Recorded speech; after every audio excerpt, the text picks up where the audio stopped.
Hello, I'm Megan Hastings. It's publication day for my novel, A Referendum on Debra and Other Planets. I'm going to use this as a chance to tell you about the novel.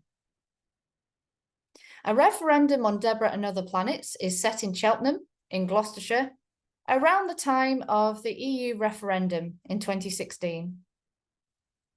Although the first chapter is told from the child Jacob's point of view, the rest is narrated by his parents, with each chapter either narrated by Mike or Sasha.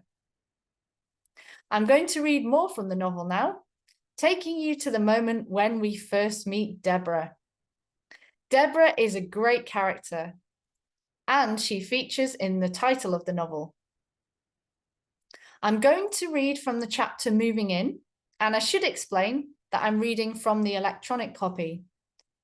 You can either buy an electronic version of the novel, and it's also available in paperback. I'll put a link in the comments to take you to where you can buy it. I'll now read from partway through the chapter, Moving In. Slamming out of the house was therapeutic, Sasha thought. She resolved to do it more often. By the time she had walked around Clarence Square, however, she felt miserable. Sasha found herself back where she had started, standing in front of her new dark green front door. She was considering slinking back and apologizing to Mike when the door across from her opened. "Everything all right?" The speaker was an aproned, plump woman. "Yes, thanks," said Sasha. "I was just..." "New, aren't you? I saw you move in last night. I'm Debra, by the way, Debra Jackson. And you are..."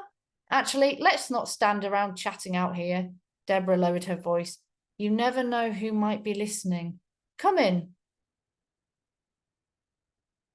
Sasha followed Debra into her house, which smelled of baking and scented candles.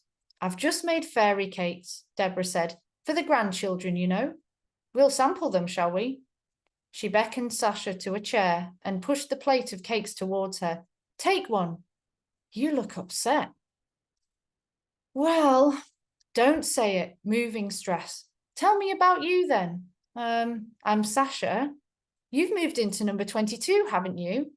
Was that your husband carrying the baby? He's a handsome chap." "Yes, Mike's my husband, and my son, Jacob, he's just turned 1. "Ah, you do look wound up." Debra took a cake and slid the plate even closer to Sasha. "Mike, sometimes he just doesn't get it." Sasha picked from the plate and bit into an airy sponge. She closed her eyes as chocolate buttercream oozed over her tongue. "I know what you mean, Sasha. My husband can't remember my name half the time. You've got a nice house, though. This is a good place for a boy to grow up." Sasha had selected another cake without realizing what she was doing. She held it to her face, breathing the sweet icing sugar smell. Debra was smiling at her. "Have as many as you like," she said. "As I was saying, we're nice around here. I mean, there was that burglary last Saturday, but we think we know who did that." Debra leant towards Sasha. "Mr. Antisocial at number 43. His music's always on too loud, and you only see him go out after dark." She gave Sasha a meaningful look. "Benefits." She got up to boil the kettle. "It's strange living here. It's hard to know what's going on with people. See what I mean?"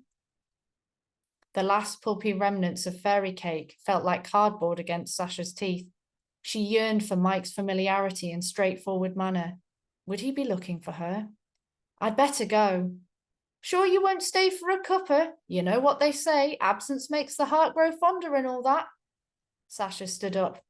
"You'll have to come round when we're sorted." "I'd love to." Debra showed her to the door. "If you ever need anything, babysitting services, cake, a shoulder to cry on, I'm only across the way." "Thanks." Sasha smiled in what she hoped was a friendly way.